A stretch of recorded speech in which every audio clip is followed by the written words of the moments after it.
കൃഷ്ണ ഗുരുവായൂരപ്പ ശരണം.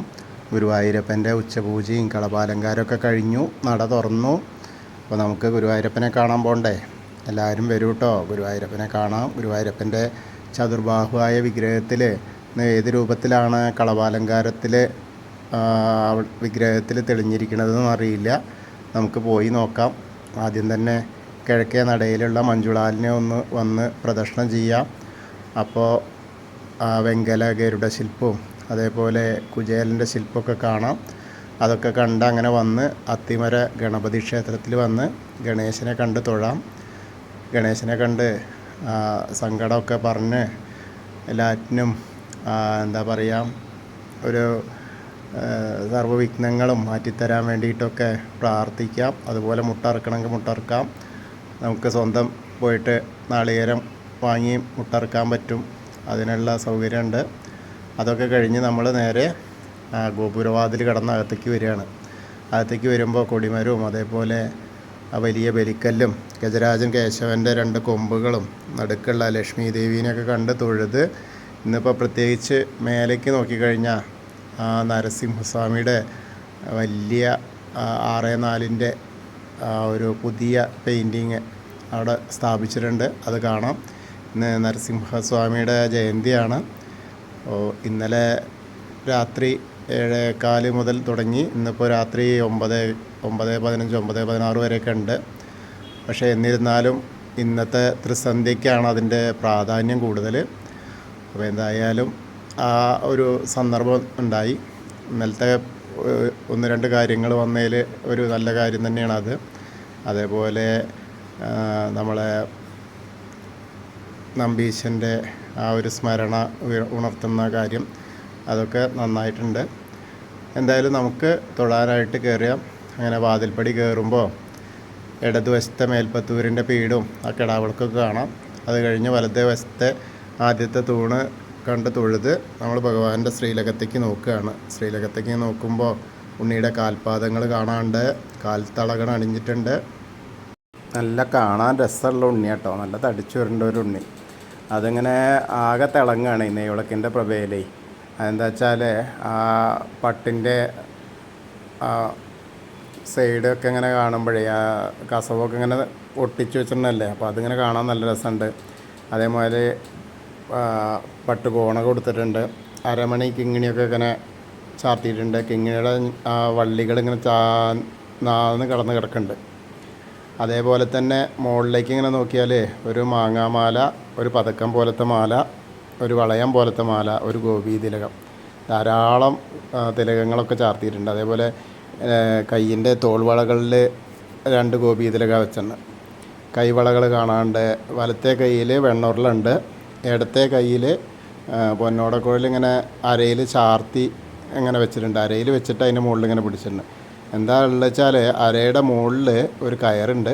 ആ കയറിങ്ങനെ കെട്ടിയണ്ണാണ്. കയറ് കെട്ടിയണത് ഇടത് വശത്ത് വലിയൊരു ഉരുളുണ്ട്. അപ്പോൾ ഉരുളിൽ കെട്ടിയിട്ടുള്ള ബാലനാണ്. ആ ദാമോദര സ്വരൂപത്തിലാണ് ഇന്നത്തെ ഉണ്ണിക്കണ്ണൻ്റെ നിൽപ്പ്. അങ്ങനെ നല്ല പുഞ്ചിരിയാണ്, നല്ല തടിച്ച ഉണ്ണിയാണ്. അപ്പോൾ അതുകൊണ്ട് പിന്നെ വലിയ ഇതൊന്നുമില്ല, നല്ല ഭക്ഷണമൊക്കെ കഴിച്ച് നല്ല ഉണ്ണിയാണ്. എന്നാലും ആ വെണ്ണ കയ്യിലുണ്ട്. ഇനി അത് കഴിഞ്ഞിങ്ങനെ മുകളിലേക്ക് ഇങ്ങനെ നോക്കിയാൽ മുഖത്ത് നല്ല പുഞ്ചിരി, പിന്നെ ആ തിരുനെറ്റിയിലൊരു ഗോപീതിലകം, പിന്നെ പൊന്നിൻ്റെ കിരീടം അണിഞ്ഞിട്ടുണ്ട്. അതേപോലെ തിരുമുടിമാലകളുണ്ട്. 3 തിരുമുടിമാലുണ്ട്. തെച്ചി, തുളസി, വെളുത്ത പൂവ്, പിന്നെ തെച്ചി, വെളുത്ത പൂവ്, പിന്നെ വെറും വെളുത്ത പൂവ് മാത്രം. അതേപോലെ ഉണ്ടമാല ഒരെണ്ണ. അതെങ്ങനെ വെച്ചാൽ തെച്ചിയുണ്ട്, തുളസിയുണ്ട്, വെളുത്ത പൂവുണ്ട്. അതേപോലെ തന്നെ ഏകദേശം നല്ല രസമായിട്ടുള്ള ആ ഒരു കാഴ്ചയാണ്. അപ്പോൾ നമ്മളെല്ലാവരും ഇപ്പോൾ ഭഗവാന്റെ ശ്രീലകത്തേക്ക് നോക്കിയിട്ട് സോപാനപ്പടിയിൽ നിൽക്കുകയാണ്. സോപാനപ്പടിയിൽ നിന്ന് കാണുന്ന കാഴ്ചയാണ് നമ്മൾ കണ്ടിരുന്ന ആ ദാമോദര സ്വരൂപത്തെ. എല്ലാവരും മനസ്സിൽ അങ്ങോട്ട് സങ്കല്പിക്കുക. അപ്പോൾ ആ ഗുരുവായൂരപ്പൻ്റെ തിരുസന്നിധിയിൽ നിന്ന് നമ്മൾ തൊഴുകയാണെന്ന് അങ്ങനെ മനസ്സുകൊണ്ട് വിചാരിച്ചാൽ ആ ഗുരുവായൂരപ്പൻ്റെ അനുഗ്രഹം നമ്മളിലേക്ക് എത്തും. ആ നരസിംഹമൂർത്തിയുടെ അനുഗ്രഹം ലഭിക്കും.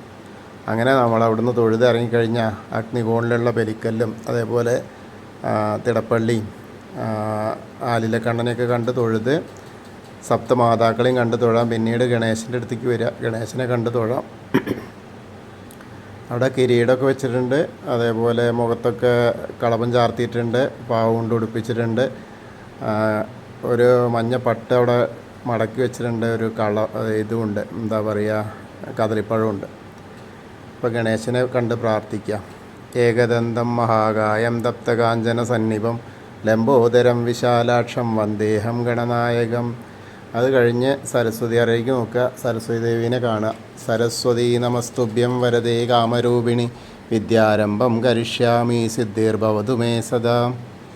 അത് കഴിഞ്ഞ് അവിടുന്ന് വരുമ്പോൾ ആ കോർണറിലെത്തിയ ചെറിയ ഗണേശനെ കണ്ട് തൊഴാം. പിന്നെ മത്സ്യം, കൂർമ്മം, വരാഹം, നരസിംഹം വരെയുള്ള രൂപങ്ങളൊക്കെ കണ്ട് തൊഴുത് മേൽശാന്തിന് അവിടുന്ന് അർച്ചന പ്രസാദമൊക്കെ വാങ്ങാം. പിന്നീട് അങ്ങനെ വാമന രൂപവും ഗജേന്ദ്രമോക്ഷത്തിൻ്റെ രൂപമൊക്കെ കണ്ട് തൊഴാം. പിന്നീട് അനന്തശായിയായ അനന്തപത്മനാഭനെയും കണ്ട് തൊഴാം.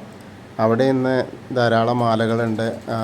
വെളുത്ത പൂവിൻ്റെ മാല ഉണ്ട്, അതേപോലെ തുളസി മാലകൾ ചാർത്തിയിട്ടുണ്ട്, 2 താമരയും വെച്ചിട്ടുണ്ട്. പിന്നെ ഗരുഡാരൂഢനായിരിക്കുന്ന മഹാവിഷ്ണുവിനെ കണ്ട് തൊഴുത് ശ്രീകോവിലിൻ്റെ പുറകുവശത്ത് വന്ന് സാഷ്ടാംഗം നമസ്കരിക്കുക. നമസ്കാരമൊക്കെ കഴിഞ്ഞ് മുകളിലേക്ക് നോക്കിയാൽ നമ്മൾ നരസിംഹസ്വാമിയെ കണ്ട് തൊഴാം. ഇപ്പോൾ ജന്മദിനാണല്ലോ, അപ്പോൾ നല്ല രസമായിട്ടുണ്ട് എന്തായാലും. അത് കഴിഞ്ഞ് ബാക്കിയുള്ള ദശാവതാര വിഗ്രഹങ്ങൾ ശ്രീരാമചന്ദ്രൻ, ബലരാമൻ, ഭാർഗവരാമൻ, ശ്രീകൃഷ്ണനെയൊക്കെ കണ്ട് തൊഴുത് മുരുകനും കണ്ട് തൊഴാം. പിന്നീട് അങ്ങനെ ഹനുമാൻ സ്വാമീനെ കണ്ട് തൊഴാം. അവിടെ വരുമ്പോൾ കുങ്കുമം ധാരാളമുണ്ട്, മാലകളൊന്നുമില്ല. ഹനുമാൻ സ്വാമിയെ കണ്ട് പ്രാർത്ഥിക്കാം.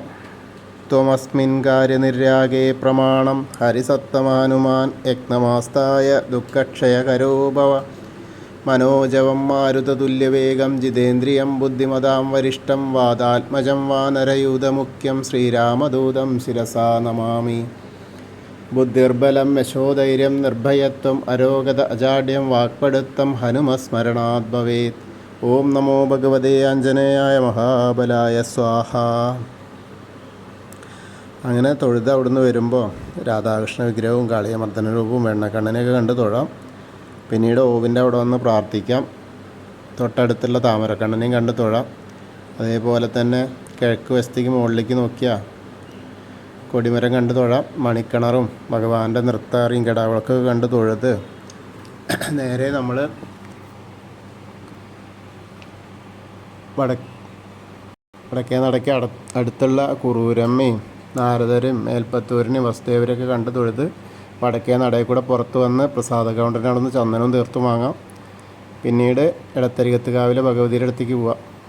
അങ്ങനെ നമ്മുടെ അടുത്ത് എത്തുമ്പോൾ അമ്മയെ കാണാൻ നല്ല രസമായിട്ടുണ്ട്. ആ ഗോളകയാണ്, എന്നാലും ബാക്കിയുള്ള ഭാഗങ്ങളൊക്കെ നന്നായിട്ടുണ്ട്. നല്ല പട്ടൊക്കെ ഞൊറിഞ്ഞെടുത്ത് ധാരാളം പൂക്കളോട് അലങ്കരിച്ച് ഇങ്ങനെ ഇരിക്കുകയാണ്. അമ്മയെ കണ്ട് പ്രാർത്ഥിക്കാം. സർവമംഗളമാംഗല്യേ ശിവേ സർവാർത്ഥസാധികേ ശരണ്യേ ത്രയംബകേ ഗൗരി നാരായണി നമസ്തുതേ. അമ്മയെ കണ്ട് തൊഴുത് അവിടുന്ന് വരുമ്പോൾ കോർണറിലെത്തിയാൽ മമ്മിയൂരപ്പനെ മനസ്സിൽ വിചാരിച്ച് നമശിവായ നമശിവായ നമശിവായ എന്നുള്ള പഞ്ചാക്ഷരി മന്ത്രം ജപിക്കുക. അപ്പോൾ മമ്മിയൂരപ്പനെ കണ്ട് തൊഴുത പോലെയാവും.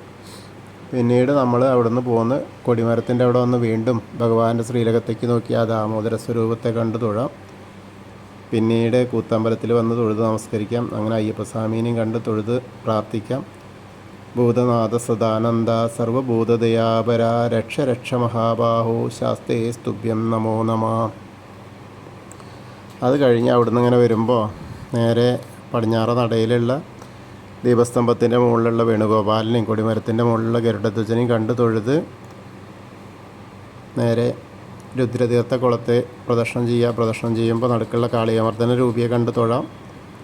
പിന്നീട് നാരായണാലയത്തിലേക്ക് കയറുമ്പോൾ പൂന്താനം തിരുമേനി പൂജിച്ചിരുന്ന ഉണ്ണിക്കണ്ണൻ്റെ വിഗ്രഹം കണ്ട് തൊഴാം. അത് കഴിഞ്ഞ് നമ്മൾ വീണ്ടും ഭഗവതി നടയിലും കിഴക്കേ നടയിലൊക്കെ വന്ന് തൊഴുത് തെക്കേ നടയിലേക്ക് എത്തി കൂവളത്തെ ഒന്ന് പ്രദക്ഷിണം ചെയ്യുക. പ്രദക്ഷിണം ചെയ്യുമ്പോൾ മഹാദേവനെയും പാർവതീദേവീനെയും മനസ്സിൽ വിചാരിക്കുക. അപ്പോൾ അവരുടെ അനുഗ്രഹം നമ്മളിലേക്ക് എത്തും. അപ്പോൾ നമ്മൾ ഇന്നത്തെയും ഗുരുവായൂരപ്പൻ്റെ ഉച്ചപൂജയും കളഭാലങ്കാരമൊക്കെ കണ്ടു തൊഴുതു. എല്ലാവർക്കും ആ ഗുരുവായൂരപ്പൻ്റെ അനുഗ്രഹം ലഭിക്കും. കൃഷ്ണായ വാസുദേവായ ഹരയേ പരമാത്മനെ പ്രണതക്ലേശനാശായ ഗോവിന്ദായ നമോ നമഃ. ഹരേ കൃഷ്ണ. ഗുരുവായൂരപ്പാ ശരണം.